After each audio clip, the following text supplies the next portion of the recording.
Boa noite a todos. É um prazer estar com vocês essa noite, mesmo que à distância, porém de corações mais unidos do que nunca. Hoje nos foi pedido para falar a respeito do capítulo 8, itens 8 a 10 do Evangelho segundo o Espiritismo, com o tema Verdadeira Pureza, Mãos Não Lavadas. Mas antes da gente começar, eu gostaria de fazer a prece inicial para que nós possamos nos ligar aos amigos do plano maior, nos ligar a Deus e a Jesus e permitir que nós tenhamos uma reunião profícua, uma reunião gostosa, né? Então eu vou convidar a todos para que nós possamos nos unir em pensamentos e pedir aos amigos do plano maior que levem esses pensamentos a Deus e a Jesus e que eles permitam nesse instante que nós possamos iniciar a nossa reunião e também que eles permitam que nós possamos abrir as nossas mentes e os nossos corações de tal forma a entender os assuntos da noite, mas principalmente praticá-los, colocá-los em nosso dia a dia, que nós possamos exemplificar tudo aquilo que aprendemos no dia de hoje. Pedimos a Deus e a Jesus que nos abençoem, que nos amparem e nos iluminem nesse instante. Nós vamos então dar início à leitura. Eu vou tomar a liberdade de ler, né, esse trechinho que está na Bíblia, né, que é exatamente em Mateus 15, de 1 a 20. Ok? Vou ler direto do Novo Testamento. Então vieram de Jerusalém a Jesus alguns fariseus e escribas e perguntaram: Por que transgridem os teus discípulos a tradição dos anciãos, pois não lavam as mãos quando comem? Ele, porém, lhes respondeu: Por que transgredis vós também o mandamento de Deus por causa da vossa tradição? Porque Deus ordenou: Honra a teu pai e a tua mãe, e quem maldisser a seu pai ou a sua mãe seja punido de morte. Mas vós dizeis: Se alguém disser a meu pai ou a minha mãe, é oferta ao Senhor aquilo que podereis aproveitar de mim, esse jamais honrará a seu pai e a sua mãe. É assim invalidastes a palavra de Deus por causa da vossa tradição. Hipócritas, bem profetizou Isaías a vosso respeito. Esse povo honra-me com os lábios, mas o seu coração está longe de mim, e em vão me adoram, ensinando doutrinas que são preceitos de homens. E tendo convocado a multidão, lhes disse: Ouvi e entendei. Não é o que entra pela boca o que contamina o homem, mas o que sai da boca, isso sim contamina o homem. Eu vou parar nesse ponto porque já é o suficiente para aquilo que a gente quer estar entendendo, né? Nós então vamos falando de pureza, de mãos não lavadas, né? Antes da gente entrar no assunto, trazendo para os dias de hoje alguns esclarecimentos. Primeiro, essa questão de mãos não lavadas.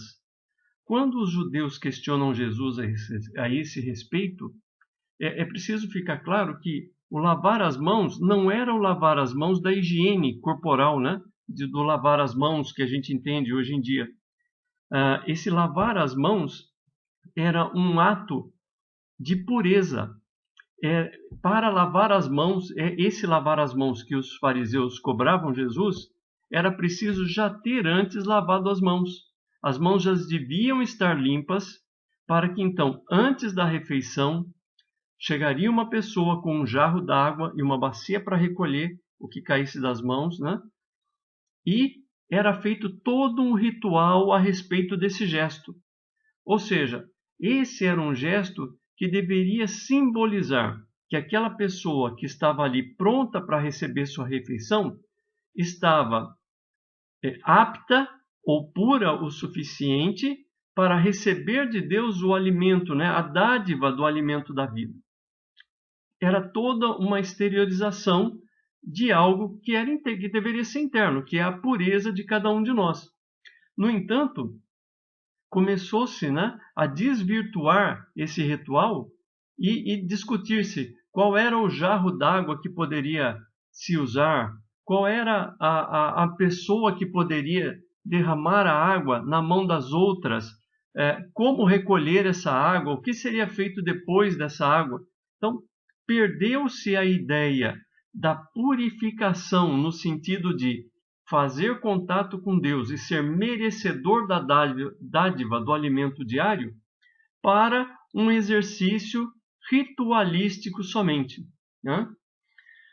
Outra coisa que é interessante, né, que Jesus coloca com muita clareza, quando questionado sobre a questão da pureza das mãos, que não está no Novo Testamento, embora esteja nas leis judaicas, não faz parte do decálogo, né?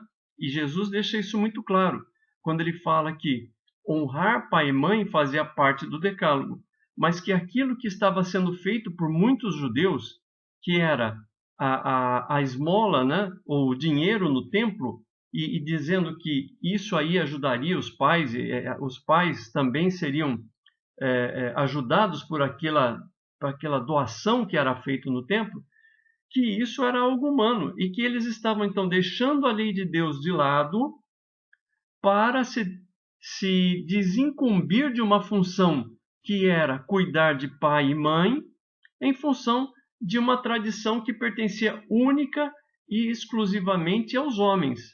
E ele ainda cita Isaías, né, o profeta Isaías, quando diz assim: esse povo me honra com os lábios, mas o coração está longe de mim.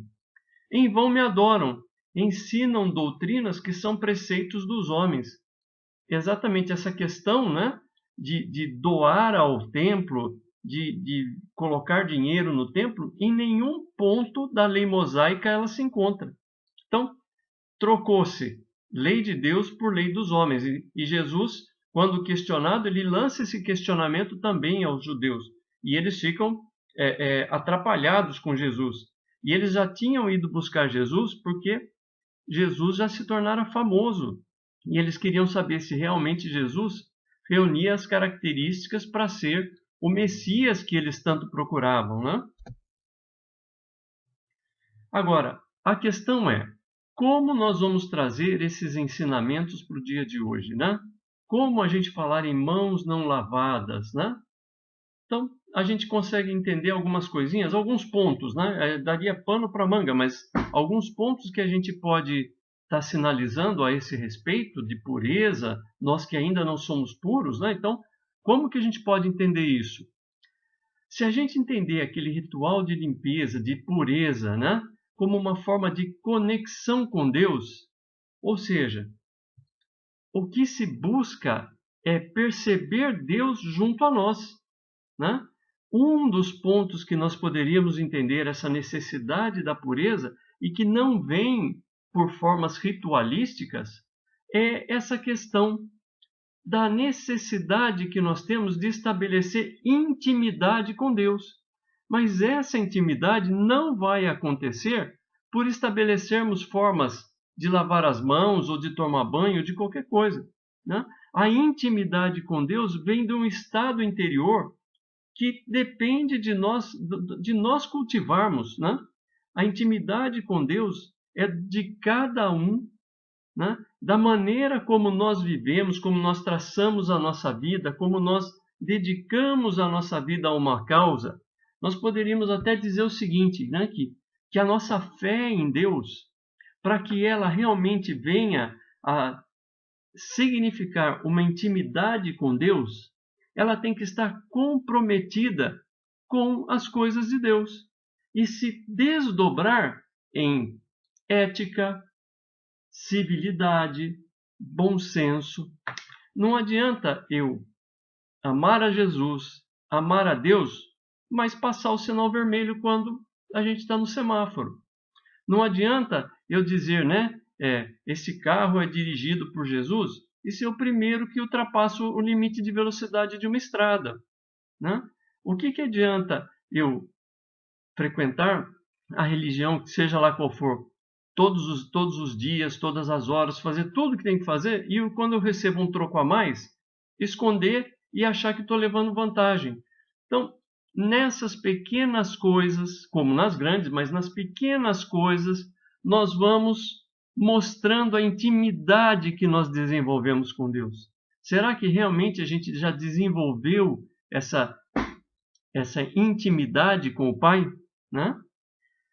Outro ponto que Jesus deixa claro e que tem a ver com isso, né? Que o mal não é o que entra pela boca do homem, mas o que o torna imundo é aquilo que sai da boca. Então, nesse caso, o que é o que sai da boca do homem?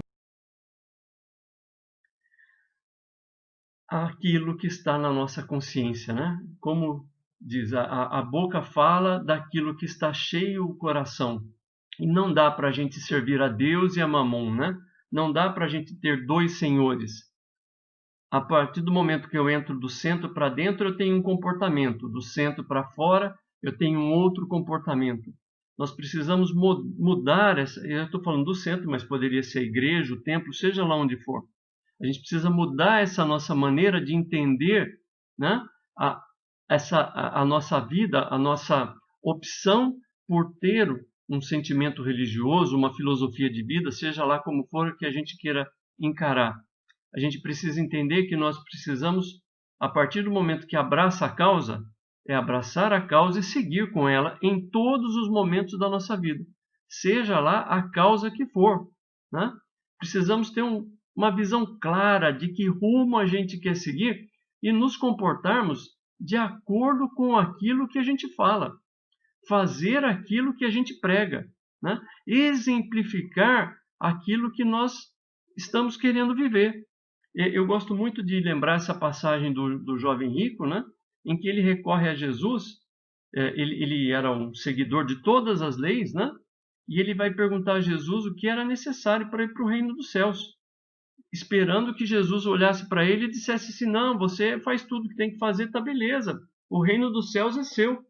No entanto, Jesus diz para ele, né: ó, meu filho, vai, vende tudo que tem, dá aos pobres e me segue. O me segue não era a questão de sair correndo atrás de Jesus.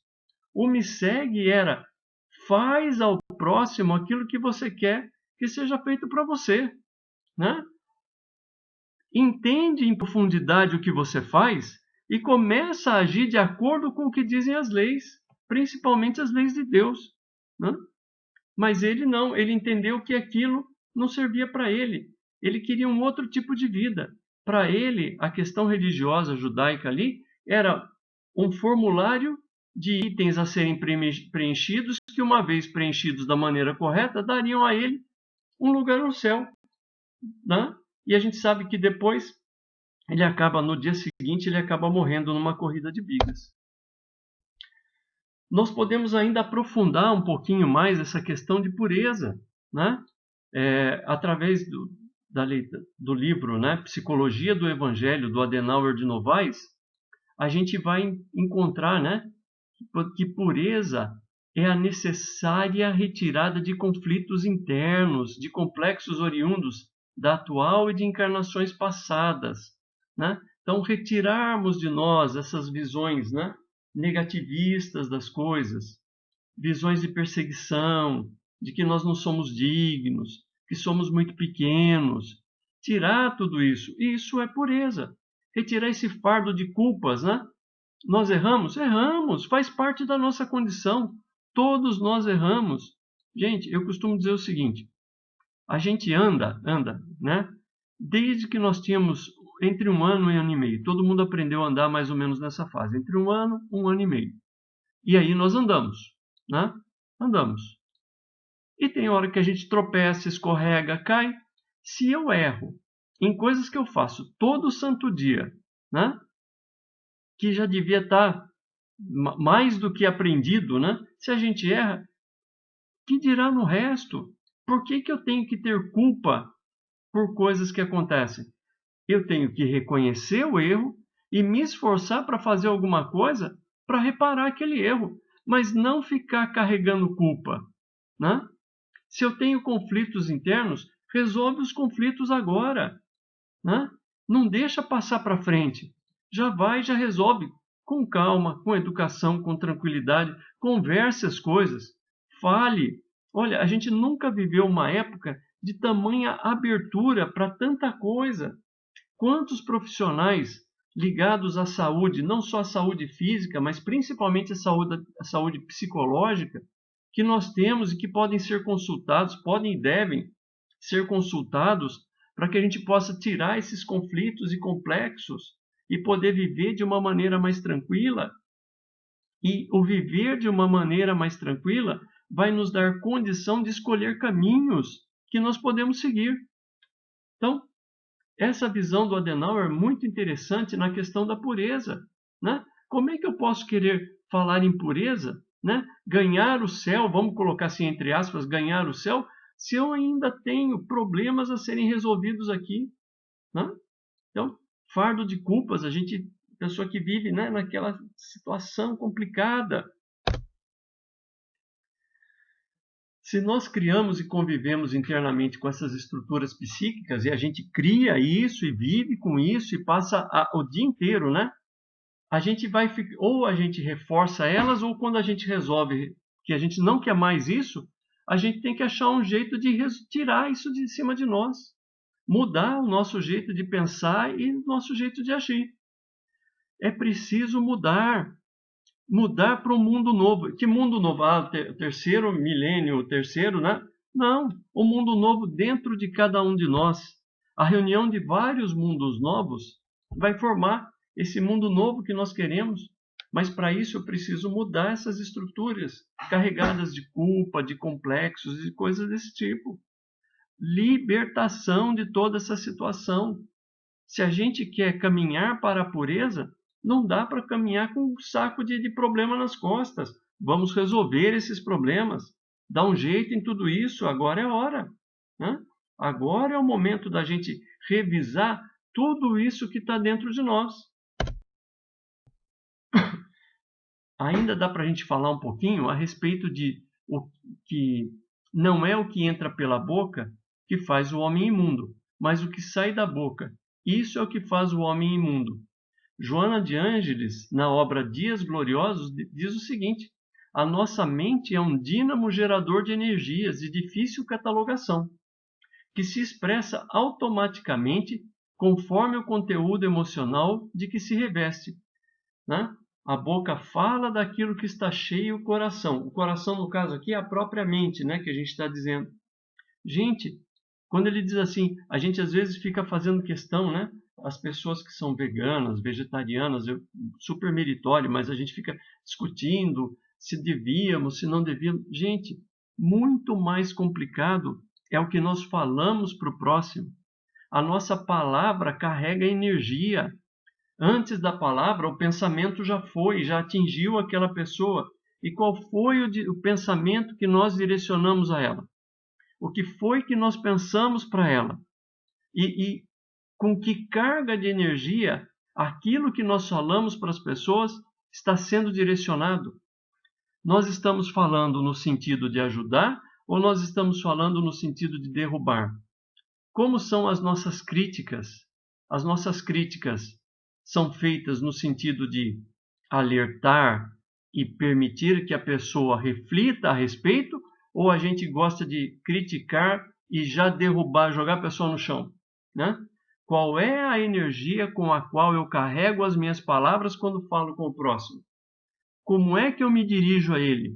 Quais são os sentimentos que eu coloco naquelas palavras e direciono elas para quem está ao meu lado, à minha frente? Gente, se a gente não mudar essa maneira de nós sermos, né? Aí a gente fala em não violência, não armas, né? Vamos nos desarmar. Desarmemos as nossas palavras também, né? Vamos deixar essa energia pesada para trás.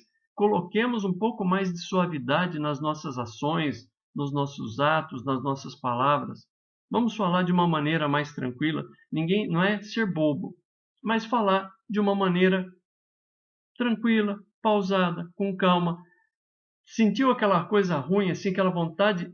Respira fundo e depois fala, né? Engole seco um pouquinho, medita a respeito daquilo por alguns instantes, depois responde, né? Não adianta, na hora do sufoco, você fala qualquer coisa, ofensas acontecem e às vezes a gente perde a vida por uma bobeira desse tipo. né? Então, cuidar das nossas palavras, daquilo que a gente fala, ou como a gente fala, como nós nos colocamos. Nós encontramos ainda em Emmanuel, né? Ainda falando dessa questão, indispensável cuidar do coração como fonte emissora do verbo, né? A palavra passa antes pela nossa mente, para que não percamos a harmonia necessária à própria felicidade, né? Se eu me desarmonizo, o que que eu vou externar? O que que eu vou falar? O que que eu vou fazer? Se eu não tenho, né, paz e tranquilidade, o que que as pessoas vão enxergar em mim? O que que eu vou transmitir para as pessoas? Então, a necessidade da gente cultivar a harmonia, a tranquilidade, a paz, a temperança. Nós precisamos fazer esses exercícios se nós queremos auxiliar a criar esse mundo novo, né? Se a gente quer um mundo novo, nós temos que ser o mundo novo, agir desse jeito, né? Senão, para que o mundo novo se a gente mesmo não consegue mudar a nossa maneira de ser? Então, que nós possamos mudar o nosso jeito de ser, entender, né, que o imundo aqui não é o fato de falar palavrão, não falar palavrão. Isso, lógico, contribui. Mas o que eu carrego naquelas palavras que eu digo? Qual é a energia que eu ponho direcionando a palavra para o outro? Com que intenção eu falo aquilo que está sendo dito? É isso a questão né, do que torna imundo o homem, né? Que intenções eu tenho ao dizer aquilo que eu estou dizendo? A gente precisa se policiar a respeito disso. Começar a mudar a nossa maneira de fazer essas coisas. Senão, a gente nunca vai ter um mundo melhor. O mundo melhor começa conosco.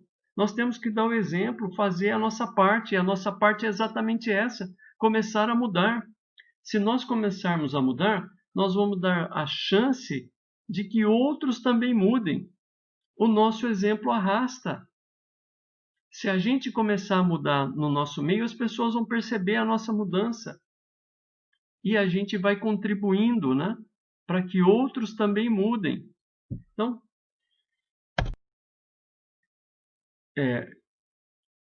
só um pouquinho antes da gente encerrar, né, que nós possamos, então, fazer isso, né? Entender um pouquinho dessa questão de pureza. Nós não somos puros, mas podemos começar a nos tornar. Não é ser pretensioso, mas vamos nos melhorando de pouquinho em pouquinho, vamos fazendo a nossa parte, vamos contribuindo, né, da melhor maneira possível, mudando a nossa forma de pensar, mudando a nossa forma de agir, mudando a nossa forma de falar, e vamos contribuindo para a melhoria da humanidade, né? Nós não precisamos de grandes coisas para melhorar. Nós podemos fazer a nossa parte, e a nossa parte já vai ser algo muito bacana na construção do mundo melhor que todo mundo quer. Antes ainda de encerrar, né, eu gostaria de convidar a todos para que nós pudéssemos fazer as nossas vibrações e depois a prece de encerramento, de tal forma a que a gente cumprisse, né, principalmente a parte das vibrações, que nós pudéssemos pensar por todos aqueles que faziam o tratamento aqui na casa e também por todos aqueles que nesse momento estão nos hospitais, nos abrigos, seja lá onde for. Então, eu vou convidar a todos para que nós possamos fazer a nossa vibração, né? O nosso direcionar o nosso pensamento de uma maneira muito especial. Eu gostaria de pedir a todos que pudessem, neste momento, visualizar a imagem de Jesus. Que Ele possa estar em nosso meio, junto a nós, e que nós possamos, neste momento, pedir a Ele.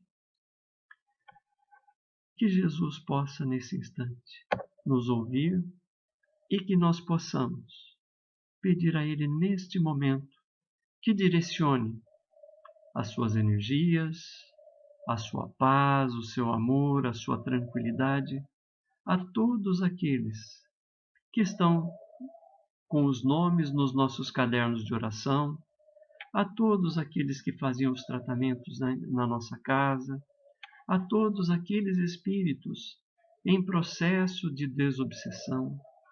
Pedimos, Jesus, para que a tua mão amiga possa abençoar a todos neste momento.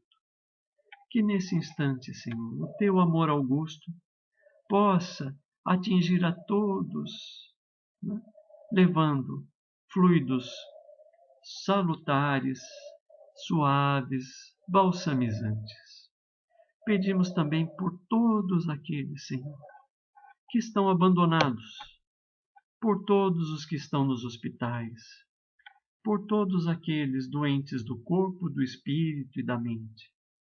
Pedimos de maneira muito especial e carinhosa pelos suicidas, seja lá onde estiverem, Senhor. Pedimos por todos aqueles que se desviaram do caminho. Pedimos pelo nosso país, que nos abrigue e nos permite ter as nossas famílias. Pedimos pela nossa cidade, por todos os que aqui vivemos. Pedimos, Senhor, neste momento, pela nossa casa espírita, que nos mantém unidos, que nos ampara, nos ajuda e nos permite caminhar da maneira mais correta possível. Pedimos pelas nossas casas, pelos nossos familiares, pelos nossos amigos, nossos colegas, nossos parentes. E, finalmente, Senhor, nós pedimos por nós mesmos, para que possamos a cada dia poder trilhar o teu caminho, poder estar sempre junto a ti. Permita, Senhor, que nós possamos sempre, sempre estar no teu caminho. Muito obrigado. E nesse momento nós também finalizamos a nossa reunião agradecendo a Deus e a Jesus toda a atenção dispensada a nós. Agradecendo por tudo que nos foi ofertado ao longo desta semana e principalmente pedindo para que o Senhor, pedindo para que Jesus continue a nos iluminar, para que possamos cada vez mais nos iluminar, ajudar a quem está ao nosso lado e nos ajudar na construção desse mundo melhor que tanto desejamos. Que assim seja. Obrigado a todos e uma excelente noite, uma excelente semana para todo mundo. Muito